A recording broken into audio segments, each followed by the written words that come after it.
বসে আছে। গংসুর সাথে যে লোকটি রয়েছে এই মহিলাটি হচ্ছে তার মা।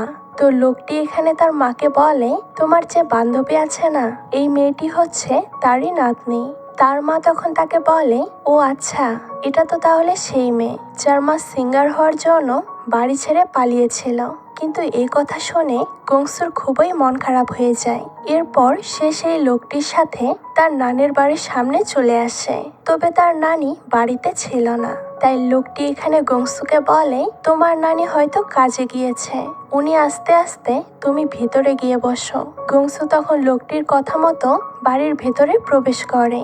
আর কিছুক্ষণ পরেই তার নানি বাড়িতে ফিরে আসে। আর এসেই তাকে দেখে কিছুটা অবাক হয় এবং তার কাছে জানতে চায় সে কে আর কোথা থেকে এসেছে। নানির আওয়াজ শুনতে পেয়ে গংসু চমকে ওঠে, কারণ সে ঘুমিয়ে পড়েছিল।